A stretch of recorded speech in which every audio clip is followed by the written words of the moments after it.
हाफिज अब्दुल रऊफ। भारत ने यूज किया scalp missile. क्या बोला तूने? वॉर होगा, आज हो, 1 महीने बाद हो, 5 साल बाद। भारत का स्विट्जरलैंड कहे जाने वाला पहलगाम का बैसरन घाटी अप्रैल 2025 में पर्यटकों से खचाखच भरा था, लेकिन इस खूबसूरती के पीछे एक बड़ा तूफान छुपा था जो उस इलाके का इतिहास हमेशा के लिए बदल कर रख देगा। 22 अप्रैल 2025 को आतंक ने दस्तक दी। कुछ हथियारबंद आतंकियों ने बैसरन घाटी में घुसकर धर्म के आधार पर कलमा पूछकर 26 निर्दोष लोगों को निशाना बनाया। और एक बात, जिस बंदे ने मेरे पति को मारा ना, वो वही जा रहा था। मैंने उसे बोला मुझे भी मारो, उसने बोला मोदी को बोलो। पहलगाम हमले के बाद पूरे देश में गुस्से की लहर दौड़ गई थी। हर घर हर दिल में यही सवाल था, अब क्या? यही गुस्सा और दर्द का परिणाम था ऑपरेशन सिंदूर। आइए इन घटनाओं को मेरी नज़र से देखते हैं कि कैसे एक आतंकी हमला पूरे देश की नीति और सोच बदल देता है। सो हेलो एवरीवन, मेरा नाम है आदर्श।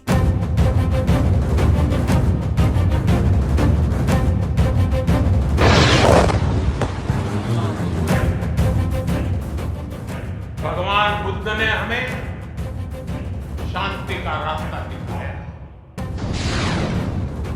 शांति का मार्ग भी शक्ति से होकर जाता है। भारत ने पाकिस्तान पर आतंकवाद के समर्थन देने का आरोप लगाया और कड़े कदम उठाए। भारत ने इंडस वाटर ट्रीटी को भी सस्पेंड कर दिया। अब पानी की हर बूंद पर राष्ट्रीय सुरक्षा की सीधी नज़र होगी। तनाव बढ़ रहा था। इंडिया ने मॉक ड्रिल अनाउंस किया, लेकिन इसी बीच 7 मई की रात भारत ने ऑपरेशन सिंदूर के तहत पाकिस्तान के 9 टेररिस्ट बेस्ड कैंप्स को निशाना बनाया और रात में ही दिन दिखा दिया। जब रात के अंधेरे में भी जब हम सूरज उगा देते हैं,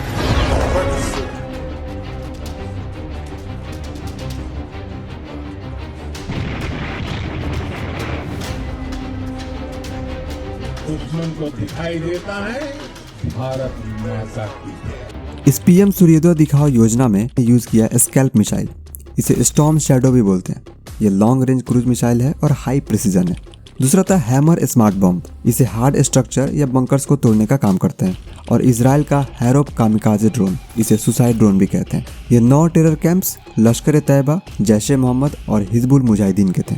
इसमें बहावलपुर कैंप से जैश-ए मोहम्मद का टॉप कमांडर अब्दुल रऊफ अजहर मारा गया। इंडिया के IC-814 फ्लाइट हाईजैक में यही मास्टरमाइंड था और कराची में फेक इंटरव्यू का झांसा देकर वॉल स्ट्रीट का एक यहूदी रिपोर्टर डैनियल पर्ल को मार डाला था। और वेस्टर्न लोगों का ध्यान टेररिज्म पर गया, क्योंकि जब तक इनका खुद सा कोई लिंक नहीं होता इनको बहुत फर्क नहीं पड़ता।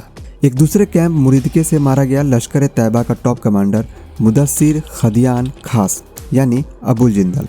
और सबसे मजेदार बात, इस आतंकवादी को पाकिस्तान के स्टेट फ्यूनरल का सम्मान दिया गया, जिसमें पाकिस्तान आर्मी पीछे खड़ी थी और इस प्रेयर को लीड कर रहा था हाफिज अब्दुल रऊफ, जो खुद एक US डिजिग्नेटेड टेररिस्ट है। इस बात को इंडिया ने वर्ल्ड मीडिया में उछाला। इसका रिप्लाई पाकिस्तान आर्मी ने बहुत ब्यूटीफुली दिया। He is this man. His name is Hafiz Abdul Rauf, who is actually leading the prayers. He's got 3 daughters, son, and he is born in March 1973. You can see his details, family details and everything over here. लेकिन यहाँ एक गलती कर दी। Pakistan army ने रऊफ का जो document दिखाया वो same ID US designated terrorist से मैच खाता है। So thank you Pakistan. एक और थैंक्स पाकिस्तान के डिफेंस मिनिस्टर ख्वाजा आसिफ को भी। इंग्लिश चैनल स्काई न्यूज़ पर उसने एक्सेप्ट किया कि पाकिस्तान पिछले 3 डिकेड से वेस्ट के लिए टेररिस्ट पाल रहा है। That Pakistan has had a long history of backing and supporting and training and funding these terrorist organizations. Well, we have been doing this dirty work for United States for about 3 decades, you know. अब ये सबसे obviously Pakistan बौखला जाता है और border इलाकों के civilian गुरुद्वारों मंदिरों पर अंधाधुंध तोप चलाने लगता है। और ये सब में सबसे ज़्यादा जख्मी हुआ जम्मू कश्मीर का रजौरी और पूंछ का एरिया। तब इंडियन एयरफोर्स ने जवाबी कार्रवाई में लाहौर डिफेंस सिस्टम को पूरी तरह निष्क्रिय कर दिया। भाईजान अल्लाह माफ करे, लाहौर इस वक्त शदीद अटैक में है। पाकिस्तान की मीडिया बिल्कुल झूठ बोल रही है। ये देखें, जगह जगह मिसाइल गिर रहे हैं और हर 2 मिनट बाद पाकिस्तान ने 600 से अधिक ड्रोन और मिसाइलें दागी। शायद सोचा था क्वांटिटी इज क्वालिटी, पर इंडिया के एयर डिफेंस ने सबका हवा में ही गेम बजा दिया। इसमें इंडिया का सुदर्शन चक्र S-400, इंडियन मेड आकाश डिफेंस मिसाइल सिस्टम और L-70 डिफेंस गन शामिल है। वही पाकिस्तान के डिफेंस सिस्टम में चाइनीज HQ-9 मिसाइल सिस्टम शामिल था, जिसे पाकिस्तान ने ग्रेट वॉल बताया था, लेकिन असल में ये ग्रेट फॉल साबित हुआ। डिफेंस एक्सपर्ट ने HQ-9 को S-400 का सस्ता चाइनीज कॉपी बताया था, लेकिन ये कितना महंगा पड़ा ये तो पाकिस्तान ही जानता। फिर चाइना पाकिस्तान ने देखा इंडिया वालों का सुपरसोनिक मिसाइल ब्रह्मोस। ये दुनिया की सबसे पावरफुल और एडवांस सुपरसोनिक मिसाइल में से एक है। ये किसी भी प्लेटफॉर्म से लॉन्च किया जा सकता है, लैंड हो, वाटर हो या फिर हो एयर। हाई एक्यूरेसी, जबरदस्त रफ्तार वाला ये मिसाइल इंडिया का ट्रू लव बन चुका है। भारत ने बहुत से पाकिस्तानी एयरबेस पर ब्रह्मोस मिसाइल दागा, जिनमें सबसे बड़ा हमला रावलपिंडी के नूर खान एयरबेस पर हुआ। भाईजान नूर खान बेस में आके गिरा है, ये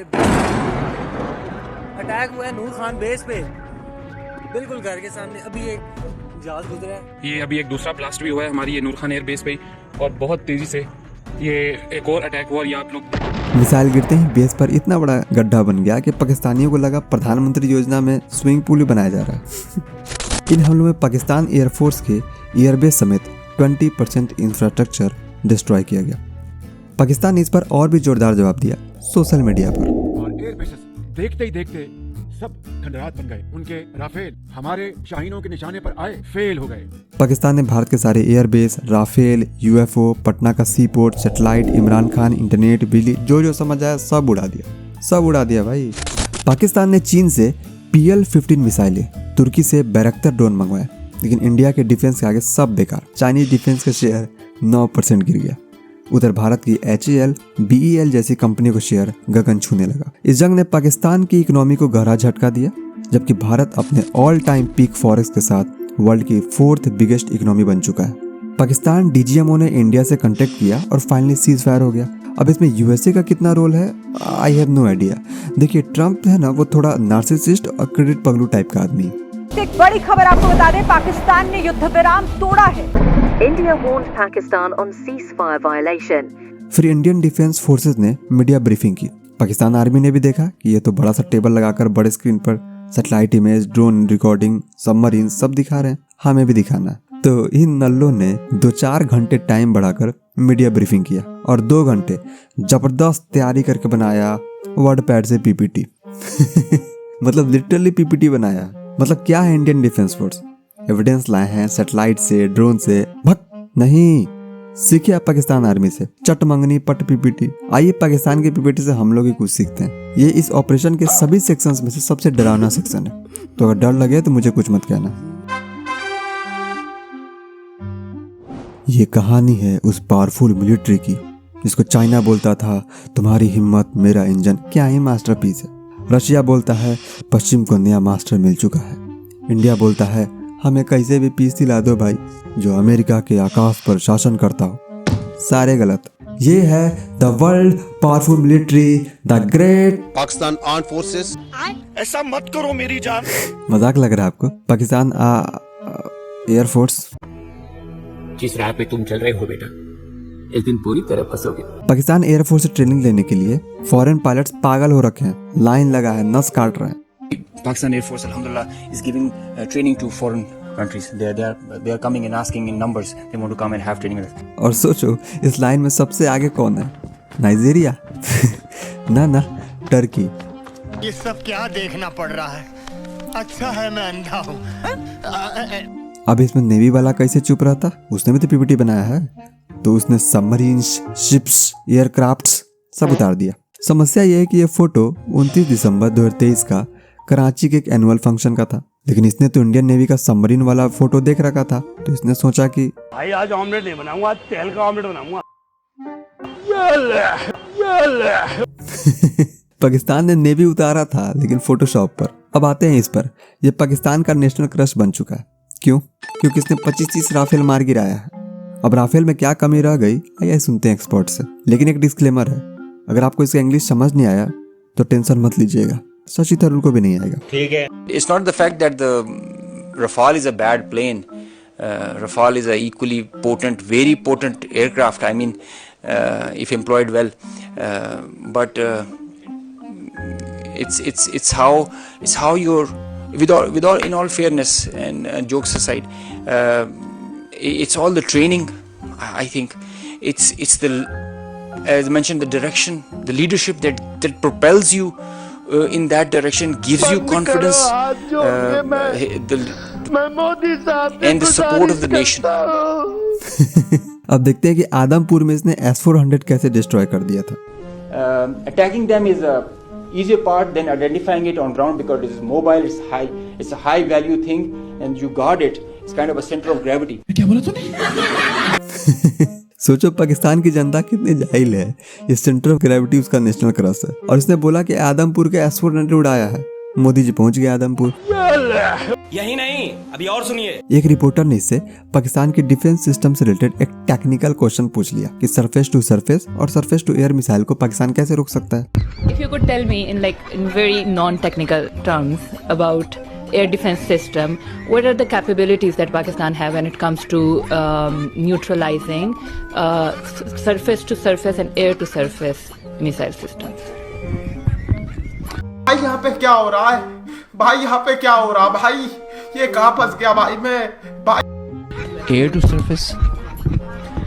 Okay, this means academic discourse, a pretty intense kind, when you are asking such technical details, and we'll bore the rest of the people with them.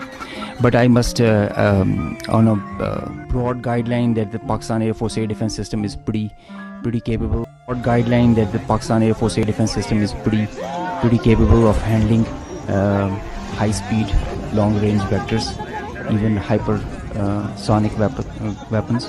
So this should be pretty comforting to everybody inside Pakistan. Pakistan has a very effective air defense system. Noor Khan base में आके गिरा है ये। We have a very robust, layered, tiered air defense system in Pakistan. Pakistan has a very effective air defense system. बुलाड़ी airbase पे ये 2 धमाके हुए हैं। We don't lie. We have a very robust, layered, tiered air defense system in Pakistan. Sargodha airbase पे पिंडी port street के अंदर जो ड्रोन हमला हुआ है, अंदर जाने की कोशिश की है, कह रहे हैं जी आसमानी बिजली गिरी है। देखिए, दुनिया में कोई ऐसा युद्ध नहीं होता है जिसमें किसी का 1% लॉस भी नहीं हुआ हो। तो नो डाउट इंडिया को भी बहुत सारे लॉसेस हुए होंगे, लेकिन इन जाहिल भोकलेड़ों को देखने के बाद इतना समझ तो आ गया कि इनके तुक्कों से ही इंडिया का लॉस हो सकता है। शायद ये रेशियो 90:10 या फिर शायद उससे भी कम कर रहा होगा।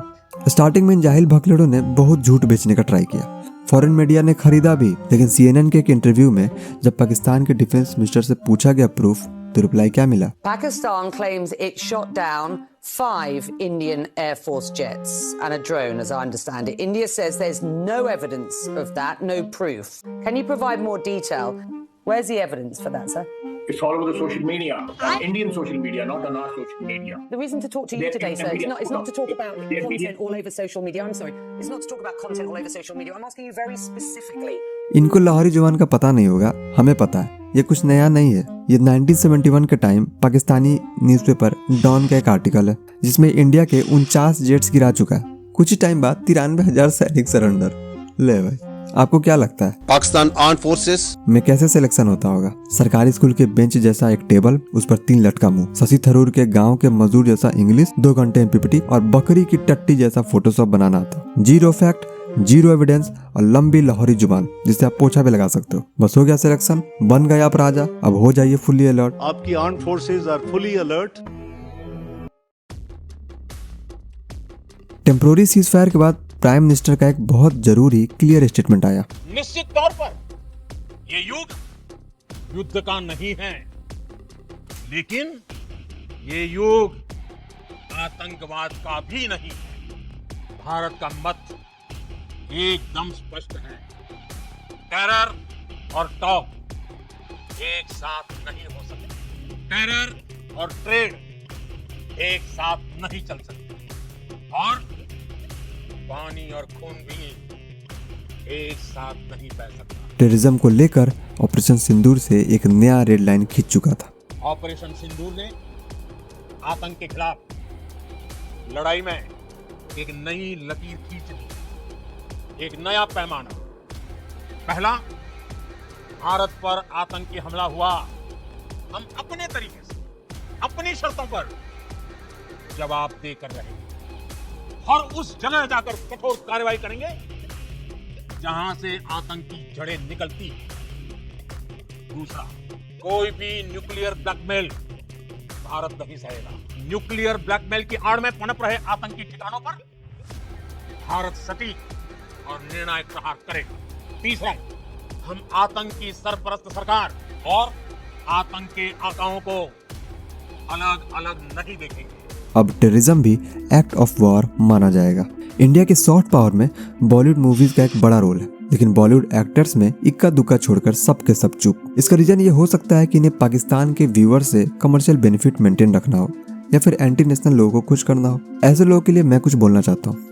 डियर अपॉर्चुनिस्ट, आप बॉर्डर पर लड़ाई नहीं कर सकते हो, आप ग्लोबल कम्युनिटी को इन्फ्लुएंस नहीं कर सकते हो, आप अपने ही सोशल मीडिया प्लेटफॉर्म को ऐसे समय में लोगों को मोटिवेट करने के लिए भी यूज नहीं कर सकते हो। हाँ, आप टैक्सेस जरूर देते हैं, लेकिन कोई भी विदेशी या इवन पाकिस्तानी एक्टर्स जो इंडिया में काम करते हैं वो भी टैक्स देकर के ही जाते हैं। तो मेरा सवाल ये है कि आपका इस देश में क्या योगदान है? Different ideology, faith, religion, caste, language, ये सब डिफरेंट किताबें हैं जो इंडिया नाम के एक बैग के अंदर आता है। अगर आप इंडिया के लिए भी खड़े नहीं हो सकते हैं तो इंडिया को भी सोचना होगा कि वो किसे फॉलो कर रहे हैं। और एक्टर्स और हीरो, ये दोनों वर्ड्स में कितना डिफरेंस है। इंडिया के सॉफ्ट पावर में एक और मेजर कमी है ग्लोबल मीडिया का अब्सेंस। इंडिया ग्लोबल नैरेटिव में पिछड़ जाता है। पाकिस्तान शायद इसमें एक कदम आगे है। इंडिया को ये बेटर करने की जरूरत है। और एक बात भाई, एक गोदी मीडिया और उसके फेक न्यूज को सच में बैन कर देना चाहिए। अच्छा, और क्या चल रहा है? पाकिस्तान जीत का खुशी मना रहा है। एक तो भाई इतना बड़ा जोकर है सब, 3 दिन बंकर में छुपने के लिए खुद को ही प्रमोशन दे दिया। लड़ाई एक नहीं जीता है जीवन में, लेकिन मेडल 5000 लाद लेता है। खैर, ट्रम्प को क्रेडिट चाहिए, इंडिया दे नहीं रहा है तो ईगो हर्ट हो गया। चाइना पाकिस्तान को डिस्काउंट रेट पर मिसाइल और 5th जनरेशन का जेट्स दे रहा है। पाकिस्तान का सिंध जल रहा है, लिटरली वहाँ के पब्लिक ने मिनिस्टर का ही घर फूंक दिया पानी कमी से। इधर अफगानिस्तान भी पानी रोक रहा है। बांग्लादेश 3 फ्रंट वॉर का बड़ा सपना देख रहा था, लेकिन पाकिस्तान का पिटाई देखकर 90% सहम गया। उसमें टोन भी चेंज हो गया, लेकिन वो अब धीरे धीरे खुद को और स्ट्रॉन्ग बनाएगा। तो इंडिया को वहाँ भी थोड़ा बहुत पिटाई करने की जरूरत पड़ेगा आने वाले 2-3 सालों में। इन सब का एक ही मतलब है, वॉर होगा। आज हो, 1 महीने बाद हो, 5 साल बाद हो। और इसमें रशिया भी खुलकर साथ नहीं दे पाएगा क्योंकि चाइना इन्वॉल्व होगा। देखिए, पाकिस्तान एक फेल्ड नेशन है, तो ये भिखारी और उसके आतंकवादी इतना बड़ा चैलेंज नहीं है जितना उसको जिंदा रखने वाले सुपर पावर्स हैं।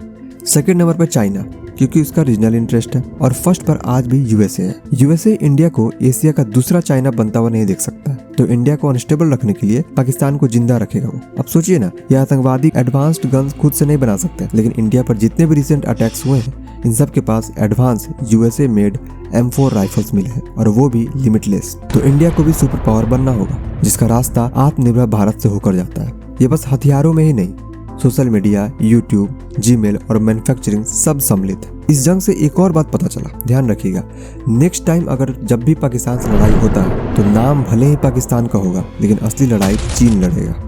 इंडिया कभी जंग इनिशिएट नहीं करता, लेकिन उसका स्टैंड बहुत क्लियर है, जिसे Indian air marshal AK Bharti ji ने बहुत अच्छा एक सूटेबल रेफरेंस दिया था रामचरितमानस का। विनय न मानत जलधि जड़, गए 3 दिन बीत, बोले राम सकोप तब, भय बिनु होए न प्रीत। मतलब बिना भय के ना तो शांति टिकती है और ना ही प्रेम। आतंकवाद के खिलाफ खड़े इस भारत की जख्म गहरे हैं, लेकिन उम्मीद और शांति की चाह और भी गहरी है।